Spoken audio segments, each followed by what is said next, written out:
Cette rencontre est attendue par toute la Côte d'Ivoire depuis le retour au pays de l'ancien président Laurent Gbagbo. Oui, elle a eu lieu le 27 juillet dernier à la présidence de la République ivoirienne.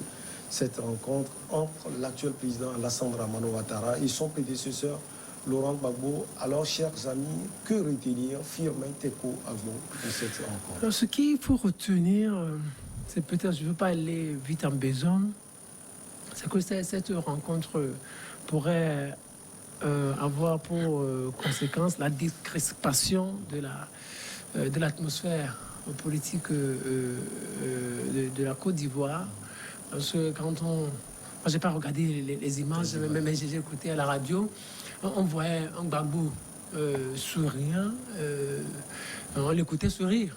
Et Ouattara aussi, qui l'appelait jeune frère. Donc, ça relève un peu de l'affectif. Donc, on s'est dit que peut-être, quand ils étaient en train de discuter, le climat était beaucoup plus détendu. Mais cette rencontre, moi, je la mets à l'actif de Ouattara.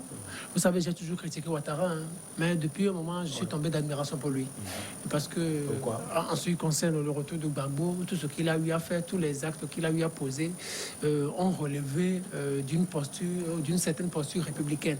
Il s'est comporté comme un chef d'État, président de la République de la Côte d'Ivoire, et il a considéré Gbagbo comme un ancien président, et il a mis tout à sa disposition pour qu'il... Il est contraint de le faire aussi, affirmer. Moi, je ne pense pas qu'il soit contraint, parce qu'il pouvait, nous sommes en politique, il pouvait jouer au dilatoire, compliquer la situation et permettre à Gbagbo de rentrer en 2022 ou en 2003, où il y a le procès de la BCA aussi qui est là. Donc, il avait tous les mécanismes à sa disposition pour compliquer la vie à Gbagbo. Mais Gbagbo, je le dis toujours, n'a pas su jouer, n'a pas su bien jouer au jeu. Mais Ouattara l'y a contraint aujourd'hui. Il n'a pas su jouer le jeu à quel niveau? Oui, à ce niveau, comme je l'ai dit la semaine passée ici, il devrait tout d'abord, moi je tiens toujours à ça, parce que nous devons, la jeune génération qui est là, qui a une certaine fougue, doit prendre des aînés en quelque sorte. Il devrait par exemple dire merci, prendre certains auteurs et dire merci. Dire merci ne signifie pas une faiblesse, mais c'est de montrer aux yeux du monde qu'au-delà de tout, je peux pardonner. Le pardon, ça existe en politique. Moi, je voudrais toujours, puisqu'il a fait 10 ans en prison, moi, je voudrais le comparer un peu à Mandela. Je voudrais qu'il prenne de la hauteur et qu'il dise merci à Ouattara. Et moi, c'est ce qu'il devrait faire pour décrisper un peu l'atmosphère et rassurer un peu Ouattara aussi. Et c'est tout de suite mis dans une posture partisane pour parler de 2025. Or, Ouattara, lui, ne parle pas de 2025, même si son entourage en parle. Lui, il est toujours resté dans sa position et de père de la nation. Et vous voyez, le jour qu'il a choisi pour dire... pour parler de cette rencontre, ou pour annoncer cette rencontre, c'est le jour de la Tabaski, où ce jour-là, le musulman, quand il tue, il partage à tout le monde, aux chrétiens, à ceux-là qui n'adorent pas Allah. Donc, il est dans un esprit d'unité. Mais Gbagbo s'est recroquevillé dans son camp pour parler de 2025. Donc, c'est une attitude beaucoup plus partisane. Mais Ouattara n'est pas tombé dans ce jeu. Non, mais... la rencontre aujourd'hui, ça a eu lieu. La suite à donner, c'est quoi? Moi, j'aurais voulu, peut-être moi, je n'ai pas eu cette information, j'aurais voulu que Gbagbo parle de Guillaume Soro. J'aurais voulu... Il a parlé des prisonniers. Moi, j'aurais voulu... Guillaume Soro n'est pas en prison. Même si on l'a condamné par contumace. Maintenant, son ami... Il n'a même pas parlé de Charles Blegoudé. Il n'a pas son ami, son compagnon de misère. Charles Blegoudé. Pourquoi Gbagbo, jusqu'à présent, n'est pas arrivé à prononcer son nom? Aujourd'hui, c'est ce que Gbagbo devrait faire peut-être, pour peut-être aider Charles Blegoudé. Il n'a pas fait. Pourquoi il n'a toujours pas prononcé le nom de Charles Blegoudé? Alors que Charles Blegoudé parle sans cesse de lui. Pas sans cesse de lui. Ça veut dire, moi je dis, on n'arrive toujours pas à comprendre Gbagbo, ce qu'il a en tête. Peut-être Ouattara aussi, mais Ouattara est plus politicien que lui. Ouattara, c'est un manipulateur. Tout ce que Ouattara est en train de faire, bien sûr, on dit c'est une posture républicaine, mais il est en train de manipuler Gbagbo. a dit Ouattara veut lui tendre de la perche pour voir comment il va la saisir. Ouattara, c'est un manipulateur. Ouattara le voit. Ouattara sait là où il peut le frapper fort. Mais s'il tombe dans un piège, Ouattara le prend tout de suite. Donc maintenant, aujourd'hui, on lui donne toute la possibilité de parler des autres. Il parle des prisonniers. Il ne parle pas de Guillaume Soro. Parce que si on veut parler de l'avenir de la Côte d'Ivoire, il faut qu'on parle de Guillaume Soro. Si on veut parler de l'avenir de la Côte d'Ivoire, il faut qu'on parle de Charles Blé Goudé. Si on veut parler de l'avenir de la Côte d'Ivoire, il faut qu'on parle de tous les Ivoiriens, que ce soit de gauche que de droite.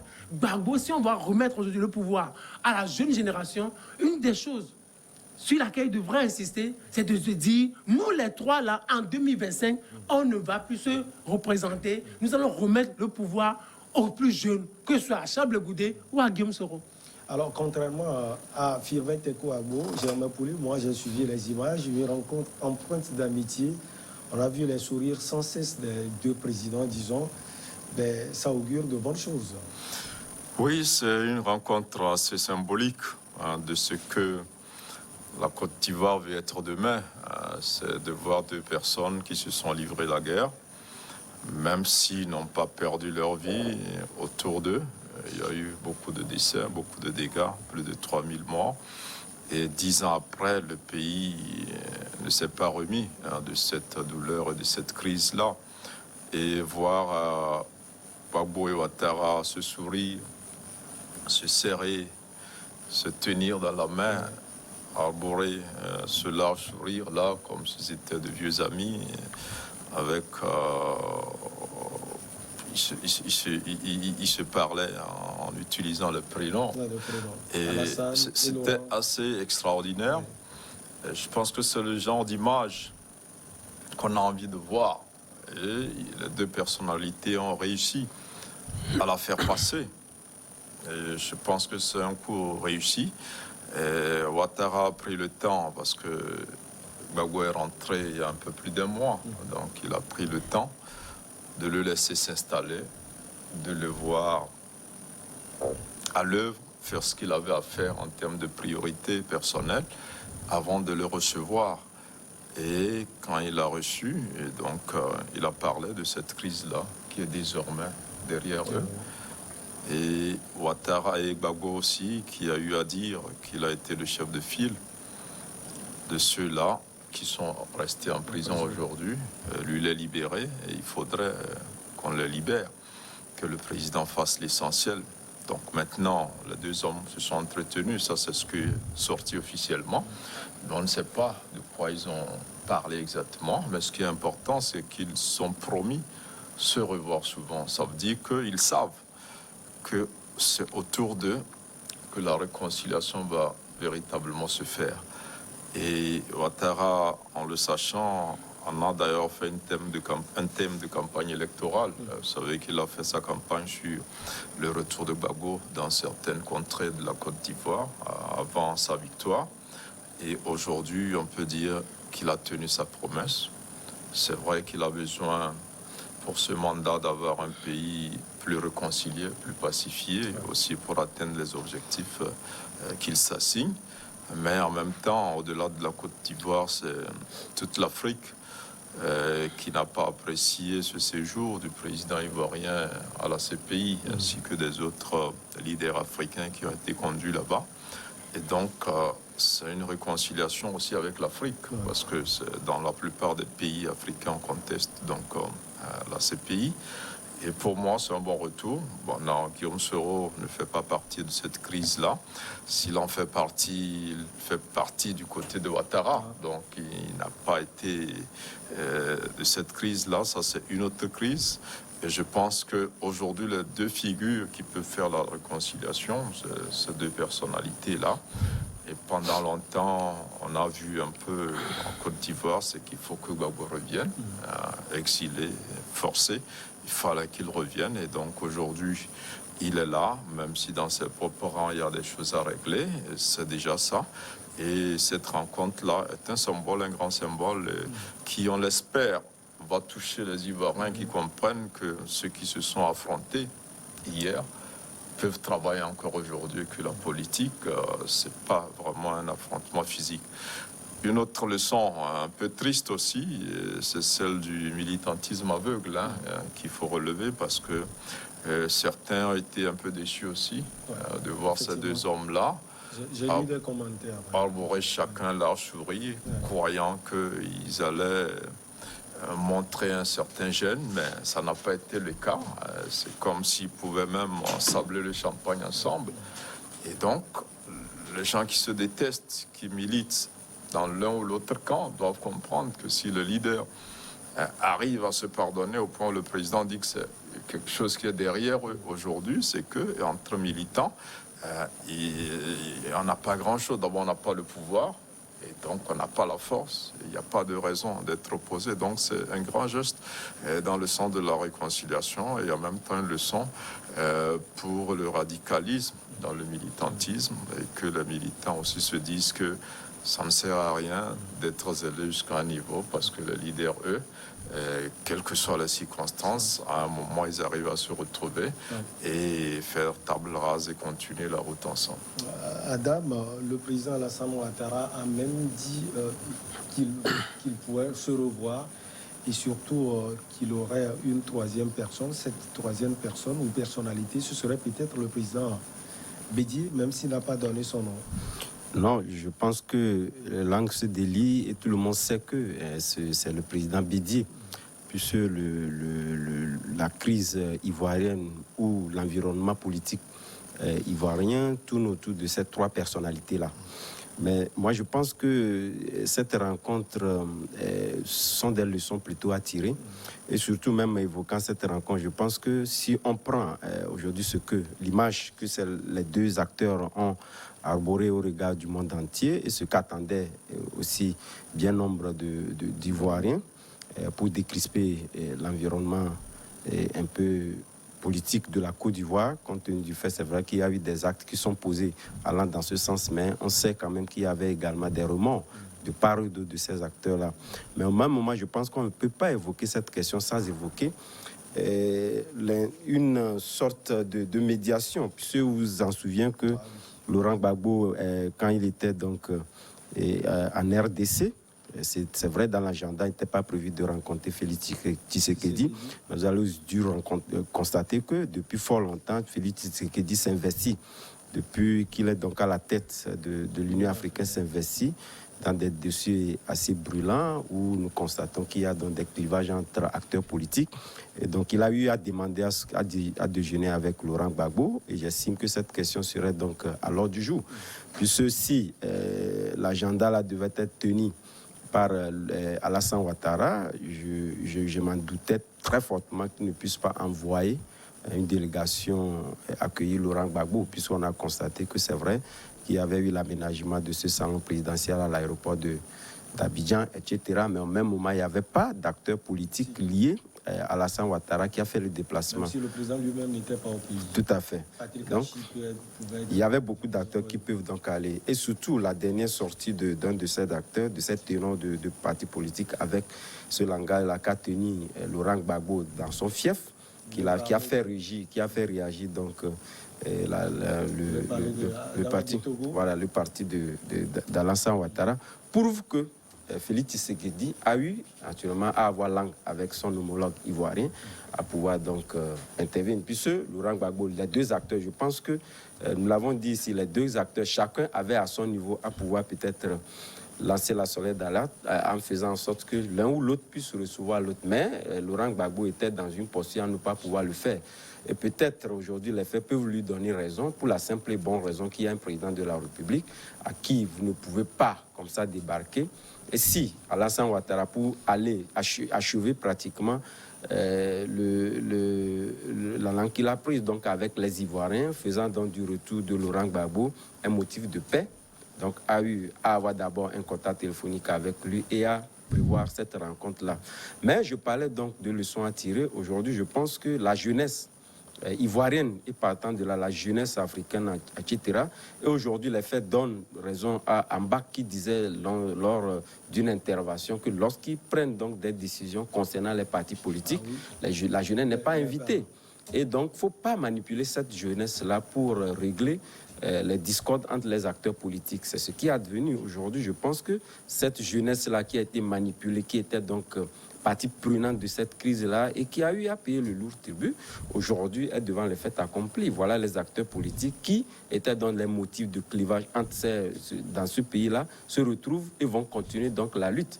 Et moi, je pense que peut-être pour contredire un peu ce que disait Firmin Tekou, je pense qu'aujourd'hui, il n'appartient pas, et c'est très difficile d'ailleurs même, je pense que la retraite anticipée ou normale d'un acteur politique dans sa vie politique dépend de lui et dépend de sa famille politique.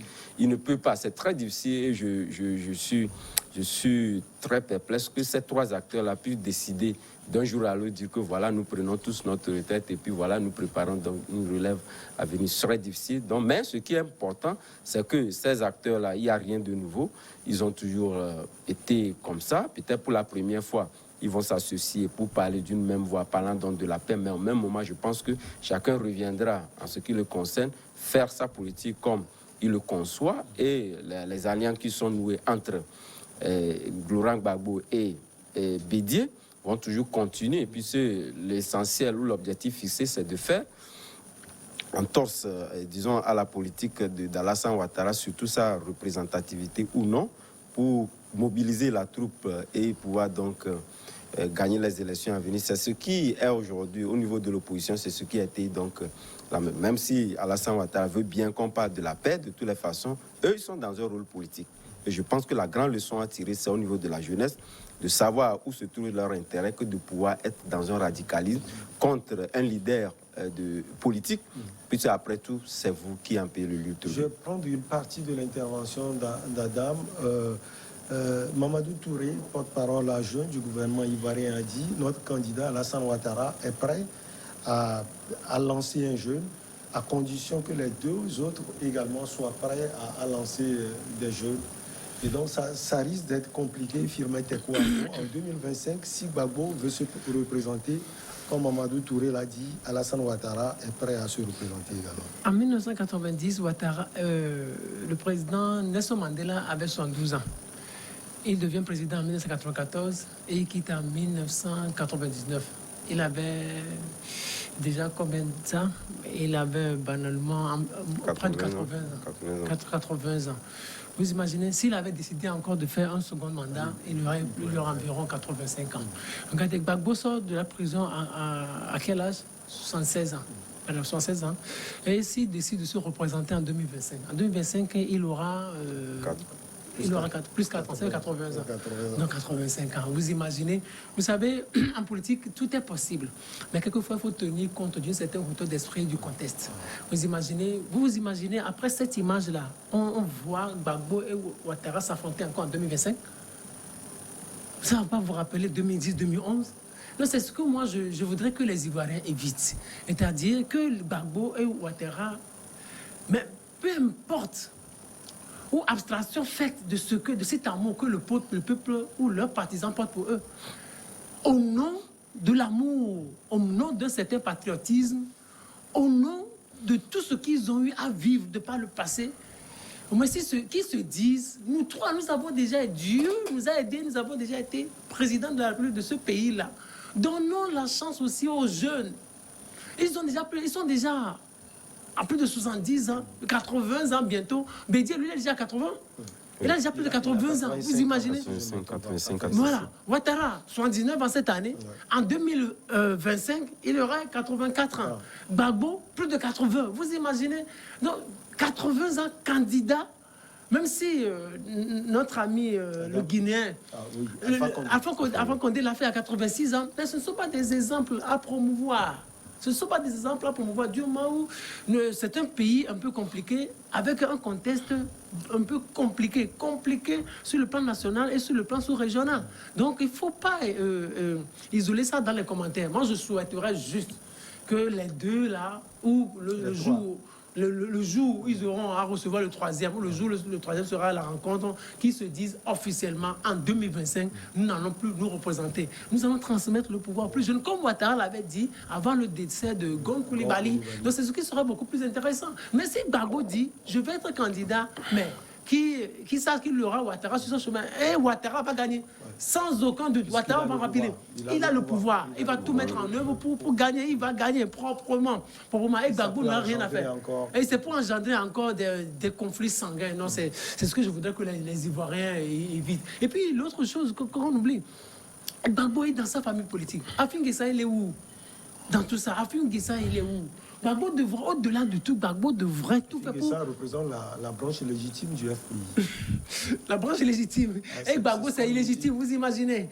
Les gars, voilà. Donc moi, je voudrais juste que Gbagbo fasse tout pour taire ces dissensions dans le pays, qu'il appelle Afin Guessa, et qu'ensemble, qu'ils reconstruisent le pays. Et ça qui serait beaucoup plus intéressant. Même si dans son propre camp, il y a de la division. Et au niveau national, il y aura encore division. C'est beaucoup plus compliqué. Mais pour clore cette partie, vous savez, vous voyez, l'image, elle est fascinante. L'image, elle est passionnante. Cette image-là, ça devrait inspirer beaucoup plus de jeux. Comme Adam l'a dit, comme Germain Pouli l'a dit. Regardez, vous imaginez, il y a des gens, 3000 personnes qui sont mortes au nom de ce qu'ils ressentaient, au nom de cet amour, au nom de cette affection qu'ils portaient pour les deux, Ouattara et Gbagbo. Mais ils sont morts. Et voilà que ces deux-là se retrouvent en train de s'embrasser, en train de s'appeler par l'affectif. Et l'autre dit Alassane, l'autre dit Laurent, mon jeune frère. Vous imaginez? Et si on ressuscitait ceux-là, ils vont se dire qu'ils vont regretter d'avoir été tués gratuitement. Nous, la jeunesse, on n'interdit à personne de faire de la politique. Mais il faut savoir que le monde est en train d'évoluer. Il faut faire la politique sans passion. Il faut faire la politique sans émotion. Sinon, vous allez mourir pour rien. Et puis, on va dire, vous êtes des martyrs. Mais aucun martyr ne construit quelque pays que ce soit. Hein, parce que les gens doivent retenir aussi. J'ai envie aussi de vous poser cette question. Le retrait de ces trois personnalités est un peu plus important avant 2025. Oui, c'est important, mais en même temps, bon, c'est pas si important. Parce que vous savez que l'élection de 2021 et de 2020, Ouattara avait déjà dit, il va voir avec Henri Konan-Bédié, ils vont faire comme ça se fait un peu partout, et mettre des présidents plus jeunes, comme en France, en Autriche et ailleurs. Mais vous avez vu qu'au niveau du PDCI, Konan-Bédié est passé candidat avec plus de 80. Donc, ça veut dire qu'au niveau du RHDP, c'était normal que Ouattara revienne. Alors, comment ça s'explique que les jeunes dans ces partis-là arrivent à positionner des personnes aussi âgées? Est-ce que les patriarches... Peut-être que les jeunes même n'arrivent pas à prendre des initiatives. On a vu Kakabe, Kwadjo Konan-Bertin par exemple, oui, qui est arrivé à défier Bédié. Oui, il a quitté le parti, il s'est positionné, oui. Mais ce n'est pas monnaie courante en Côte d'Ivoire. Mais je crois que au nom vraiment de l'apaisement, parce que ces trois personnalités ont été à l'origine de la crise et veulent créer une nouvelle crise. Parce que vous savez, Gbagbo est allé rencontrer Bédié et les législatives dernière, il y a une coalition entre le parti de Bédié et celui de Gbagbo. Alors qu'en 2010, il y avait une coalition entre Bédié et Ouattara. Donc, Bédié qui était avec Ouattara, c'est ce Bédié qui va être avec Gbagbo aujourd'hui contre Ouattara. Donc, je crois que cette crise-là, mais je pense qu'elle ne va pas aboutir parce qu'on a vu comment s'est passée la présidentielle. Les Ivoiriens ont compris, il y avait eu des signaux pour envoyer des jeunes dans la rue faire des choses, mais les jeunes ont compris. Ils n'ont pas beaucoup suivi la politique, parce que quand vous voyez le déroulement de cette élection-là, des candidats qui se positionnent à pire, qui se rétractent sans le faire officiellement, et qui tentent d'empêcher la tenue des élections, avec un Guillaume Soro aussi à l'extérieur qui s'active. Donc, mais je crois que les populations, on regarde ce qui s'est passé il y a 10 ans, on dit non, on ne va pas tomber dans ce jeu. Alors, cette fois-ci, on va espérer que Ouattara relance le challenge de 2020 aux deux autres. Mais allons à la retraite, positionnons les jeunes dans nos camps et on va voir si les deux jeunes-là, et les deux, Ouattara et Gbagbo et Bédié, vont pouvoir être candidats. Et si les jeunes Ivoiriens les laissent faire, donc ça voudrait dire que la Côte d'Ivoire elle-même aspire à être dirigée par de vieux présidents. Les gens disent que s'ils refusent cette proposition du président Ouattara, ça peut passer par l'hémicycle. Bon, ça dépendra. Actuellement, Ouattara a la majorité. Il peut limiter l'âge pour être président. Mais je crois qu'il ne faudrait pas que ce soit par cette limitation-là, on va encore l'interpréter politiquement, pour dire, ben voilà, parce qu'on a peur que tel vienne remporter l'élection, on taille une loi sur mesure pour l'en empêcher. Donc, au nom de la réconciliation qui est en train sérieusement de se dessiner, et puis, comme l'a dit Ouattara, aujourd'hui, les jeunes arrivent à faire leur preuve à la tête de plusieurs pays. Il faut que la Côte d'Ivoire leur donne cette chance-là aussi. Alors, on peut espérer pour sortir de ce sujet. Oui, on peut espérer, mais sauf que moi, je ne suis pas d'accord. Vous savez, lorsque vous prenez Alassane Ouattara, au-delà du fait qu'il soit le président de la République et organisateur des élections à venir, je pense que Ouattara a eu à marquer positivement la Côte d'Ivoire. Contrairement, disons, à l'image qu'il présentait en 2010, où la classe, où l'opinion ivoirienne était beaucoup plus divisée et même favorable à Laurent Gbagbo, selon même les pronostics et les prévisions. Alassane Ouattara aujourd'hui a eu à marquer positivement la Côte d'Ivoire sur tous les plans, surtout le plan économique. Lorsque vous prenez les salaires, il a fait donc un bilan que moi j'ai écouté. Vous prenez pratiquement, avec l'avènement d'Alassane Ouattara qui a eu donc à doubler pratiquement le SMIC. Les salaires des enseignants, les plus mieux payés dans la sous-région, vous prenez au niveau des médecins, etc. Les professeurs d'université qui sont passés pratiquement de 600 000 à 1 200 000, pratiquement le double. Il y a plein d'actions qu'il a eu à faire qu'aujourd'hui, les Ivoiriens sont pour au-delà de l'aspect politique que les gens brandissent, il y a aussi l'aspect économique qui plaide en faveur d'Alassane Ouattara. Au même moment, les gens disent que cette croissance économique n'est pas répartie. Bon, de toutes les façons, oui, moi je pense que je fais une analyse sur le factuel que l'on a. C'est vrai que lorsque vous descendez dans les sphères politiques, les gens ont des appréhensions qui, aujourd'hui, ne présagent pas de ce qu'on dit. Mais lorsque vous prenez au niveau de l'UEMOA, vous regardez un peu les chiffres, je pense que ces chiffres-là ne sont pas trompeurs. Mais au même moment, je pense que Alassane Ouattara ferait vraiment l'erreur à pouvoir passer par l'hémicycle pour limiter l'âge d'être candidat à la présidentielle. Cela ne militerait pas à sa faveur. Je pense que s'il devait donc le faire, de le faire d'une manière consensuelle, en mettant les trois, comme il a eu déjà, puisqu'il a déjà posé la marque, en ce qui concerne cette réconciliation, et la question peut se discuter entre eux. Si un acteur estime que voilà, lui, il opte pour aller aux élections présidentielles, je pense que Alassane Ouattara aurait mieux à gagner, à pouvoir donner le bon exemple en positionnant pratiquement, comme il avait dit en son temps, la jeune génération, que de pouvoir lui-même dire que, compte tenu du fait que l'autre aille, il devient pratiquement, disons, une barrière pour, disons, cette alternance juvénile qu'on aurait beaucoup plus espéré au niveau de la Côte d'Ivoire. Mais tout compte fait, il a posé un axe salutaire qui milite beaucoup plus en sa faveur. Je pense que les deux acteurs ont quand même le mérite de pouvoir donc aller dans ce sens pour que la Côte d'Ivoire puisse grandir davantage. Allez, on marque la pause pour le journal. On revient juste après avec nos chers invités Germain, Adam et Firmin.